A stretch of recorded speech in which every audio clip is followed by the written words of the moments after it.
Assalamualaikum warahmatullahi wabarakatuh. Saudara-saudari yang dirahmati Allah sekalian, salam sejahtera kepada semua yang menonton video live saya ini.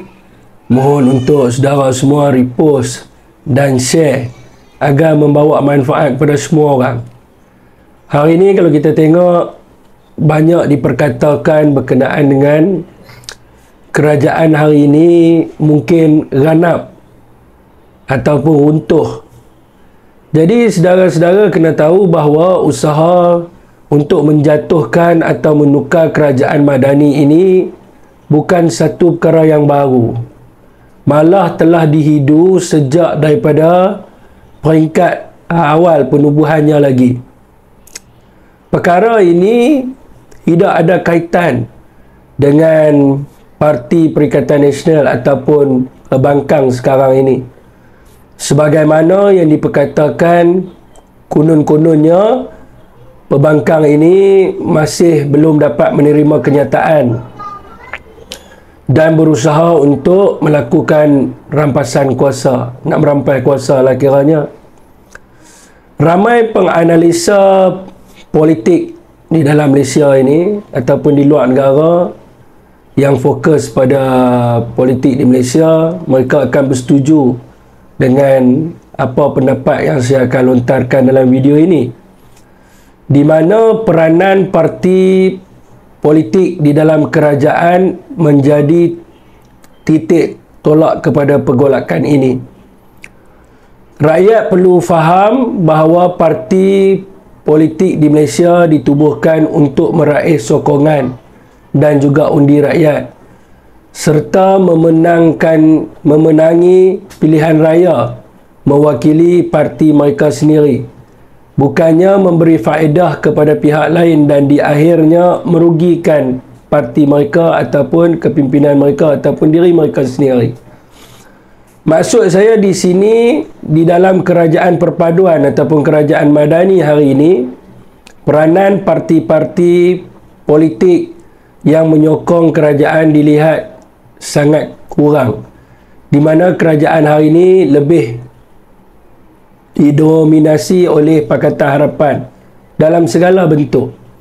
Dan kredit kepada segala usaha walaupun dibuat secara bersama, namun dilihat lebih memberi faedah kepada Anwar Ibrahim dan Parti Pakatan Harapan semata-mata. Harapan kepada orang kata apa ni, kerajaan hari ini ataupun harapan PMX ataupun harapan Anwar Ibrahim itu sendiri ialah mereka yang menyokong Anwar menjadi Perdana Menteri hanya menjadi tukang sorak semata-mata kepada pasukan Anwar, dan mereka tidak menjemput untuk parti-parti yang menyokong Anwar jadi Perdana Menteri ini untuk bermain dalam pasukan yang sama. Perkara ini dapat dilihat oleh rakyat dalam komposisi kabinet yang dibentuk sekarang ini, di mana peranan Barisan Nasional, GPS dan GRS di dalam kerajaan hari ini dilihat sangat kurang. Kementerian-kementerian yang penting dipegang oleh Anwar sendiri ataupun kepimpinan tertinggi dalam partinya. Semua rakyat Malaysia boleh tengok benda ni, tambah-tambah pula orang politik dalam parti-parti yang menyokong kerajaan hari ini, khususnya GPS, ERS dan juga BN itu sendiri. Kalau kita tengok Kementerian Kewangan dipegang oleh Anwar Ibrahim sendiri. Menteri Ekonomi dipegang oleh Rafizi Ramli, iaitu timbalan Presiden kepada PKR. Menteri Pelajaran Azlina Siddiq dipegang oleh Ketua Wanita PKR. Menteri Sumber Asli, Alam Sekitar dan juga Perubahan Iklim dipegang oleh Nik Nazmi, iaitu Naib Presiden PKR. Timbalan Menteri Belia dan Sukan Timbalan Menteri Belia dan Sukan dipegang oleh saudara Adam Adli, iaitu Ketua Angkatan Muda Keadilan PKR juga. Menteri Multimedia dipegang oleh Fahmi Fazil, iaitu Ketua Penerangan PKR. Menteri Kementerian Dalam Negeri dipegang oleh Saifuddin Nasution, iaitu Setiausaha Agung PKR. walaupun dia kalah dalam pilihan raya, saudara. Menteri Kesihatan Dr. Zaliha dipegang oleh jawatan kuasa Biro Keadilan Pusat. Jadi tuan-tuan, kementerian lain yang penting juga dipegang oleh Pakatan Harapan. Antaranya adalah Kementerian Pengangkutan, dipegang oleh Anthony Loke, itu daripada DAP. Kementerian Pertanian dan Keterjaminan Makanan dipegang oleh Presiden Amanah, itu Mak Sabu. Kementerian Perumahan dan Kerajaan Tempatan dipegang oleh Nga Komeng daripada DAP. Kementerian Sains, Teknologi dan juga Inovasi dipegang oleh Alex Kang. Kementerian Perdagangan, ini pun daripada Pakatan Harapan. Kementerian Perdagangan Dalam Negeri dan Kos Sara Hidup dipegang oleh Al-Hadi Ayub daripada Amanah. Kementerian Belia dan Sukan, Menteri dipegang oleh Hanayo daripada DAP. Dan juga Kementerian Sumber Manusia dipegang oleh Siva Kumar daripada DAP. So dekat sini kita boleh lihat di manakah peranan BN, GPS dan juga GRS itu sendiri di dalam kerajaan Madani hari ini. BN hanya dilihat sebagai timbalan Perdana Menteri dan juga Menteri Pertahanan. Menteri Pertahanan ni pun mereka bagi kepada BN, dan sebab apa? Sebab PH tidak mahu menanggung risiko berkaitan dengan penyiasatan kapal LCS, kerana itu adalah manifesto mereka. Dan mereka tidak mahu masalah LCS ini terpalit kepada Pakatan Harapan. Kalau kita tengok daripada sudut sejarah politik dalam negara kita, MIC akan menguasai Kementerian Sumber Manusia dan juga MCA akan mendominasi Kementerian Pengangkutan. Namun sekarang ini peranan itu diberikan kepada DAP yang ternyata adalah musuh tradisi bagi MIC dan juga MCA itu sendiri. Dan kalau kita tengok GPS turut mengalami kedudukan dan juga masalah yang sama, di mana mereka hanya diberikan peranan sebagai timbalan Perdana Menteri. Dan kalau kita tengok timbalan Perdana Menteri ini tidak ada dalam perlembagaan, dan segala usaha walaupun dibuat oleh timbalan Perdana Menteri diberikan kredit secara terus kepada Perdana Menteri, iaitu Anwar Ibrahim. Jadi sebab itulah usaha dalam merealisasikan MA63 walaupun dimulakan oleh GPS itu sendiri sejak terbentuknya GPS dan IRS ini, namun usaha itu hari ini kalau kita tengok dalam media sosial semua dikreditkan kepada Pakatan Harapan, dikreditkan kepada Perdana Menteri. Jadi dalam situasi dan keadaan ini akan menyebabkan pola pengundian dan sokongan politik kepada parti-parti ini akan berubah pada PRU 16 yang akan yang seterusnya inilah, yang mana GPS, GRS, BN berkemungkinan akan hilang serba sedikit daripada sudut sokongan pengundian dan sokongan politik ke atas parti mereka itu sendiri, apabila dilihat Pakatan Harapan mendominasi kerajaan hari ini dan segala usaha itu dikreditkan kepada Pakatan Harapan. Harus diingatkan juga adalah Pakatan Harapan merupakan pesaing ataupun musuh utama kepada GPS, di mana mereka menandingi semua kerusi di Sarawak itu sendiri.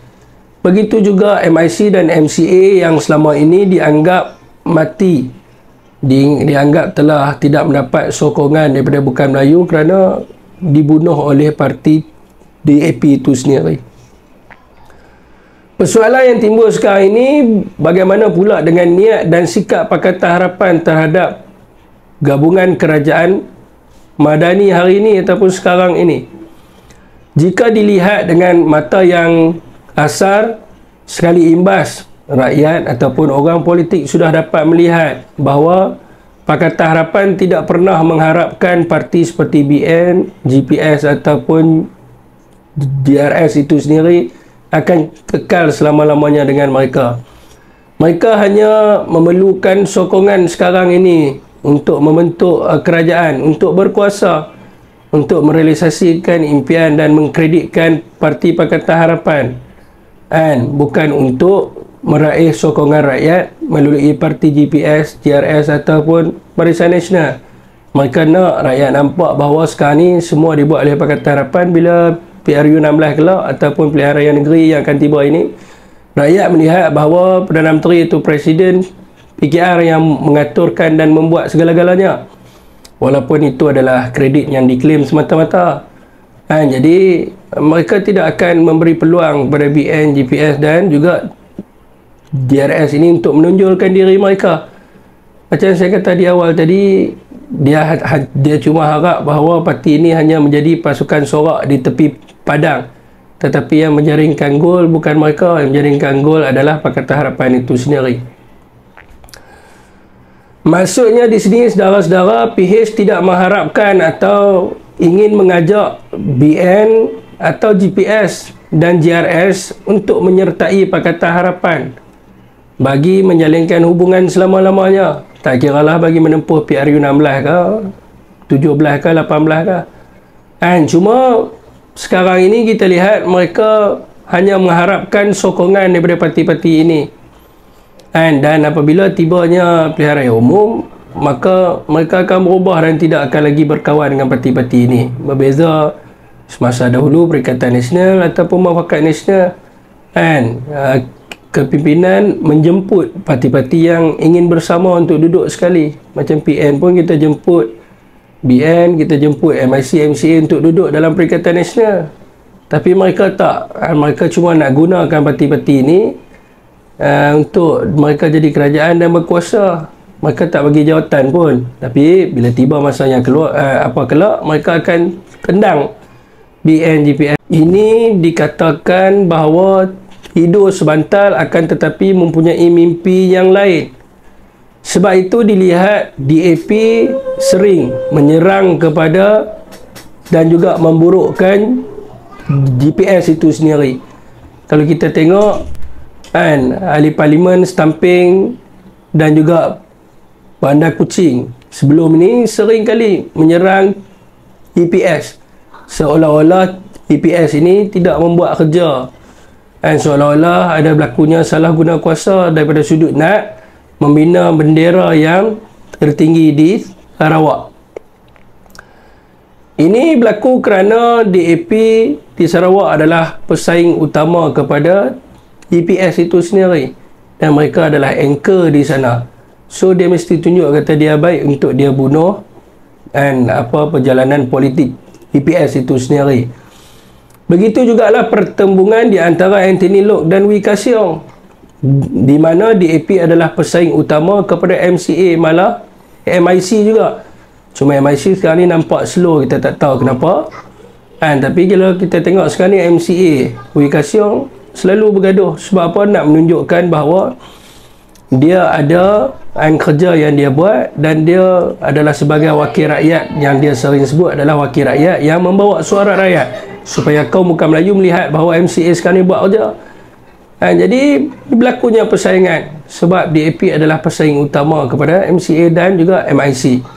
Semua pemimpin politik ini bukannya bodoh, saudara.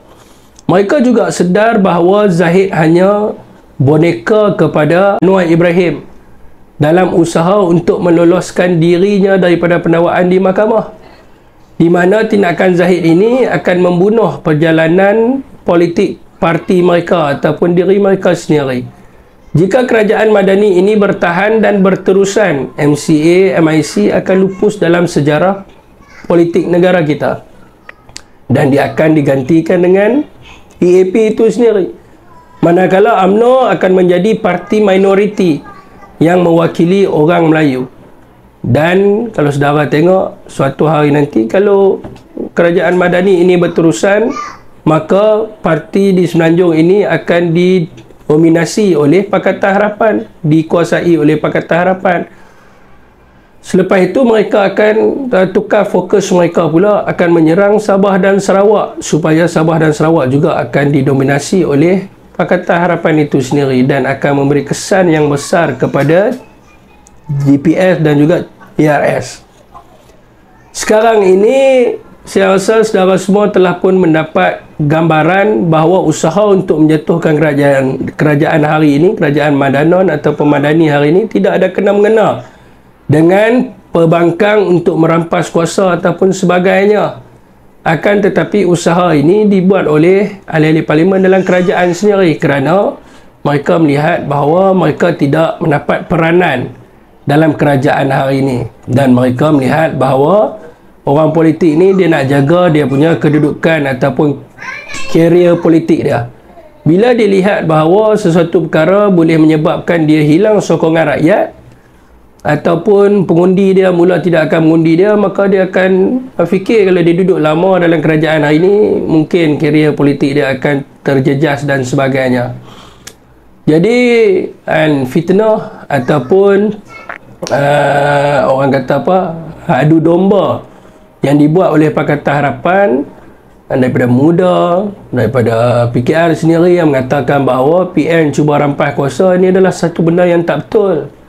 Hari ini bukan atap ditebuk tuan-tuan, kita tak curi apa-apa dalam rumah mereka, tapi kita lintas depan rumah mereka, kita tengok bahawa satu persatu tiang di rumah mereka mula telah dimakan oleh anai-anai, dan kita melihat bahawa bumbung rumah mereka telah pun bocor, dan rumah mereka sekarang ni kita nampak seperti nak runtuh. Jadi apa yang kita boleh buat adalah kita duduk hanya melihat sajalah rumah mereka ni runtuh. Jadi bila rumah mereka runtuh, maka mereka jual tanah kepada kita, maka insya-Allah Perikatan Nasional akan membentuk kerajaan yang baru, yang lebih stabil, lebih kukuh, untuk menjamin masa depan rakyat Malaysia, dan juga dapat menjamin pelabur-pelabur akan berminat untuk melabur di dalam negara kita Malaysia, yang mana boleh menyediakan lebih banyak peluang pekerjaan, dan ekonomi kita akan bertambah baik sebagaimana tahun yang sebelumnya. Bukan macam sekarang ni saudara, hutang bertambah, tetapi ekonomi bertambah buruk, peluang pekerjaan tidak ada. Graduasi universiti tengah risau sekarang ini, bila mereka graduate apakah mereka akan buat? Adakah mereka akan buat GrabFood, Foodpanda? Kerana peluang-peluang pekerjaan tidak ada. Jadi kita haraplah kerajaan hari ini dapat dijatuhkan dengan segeranya, dan mereka sendiri yang menjatuhkan kerajaan ini. Wallahualam.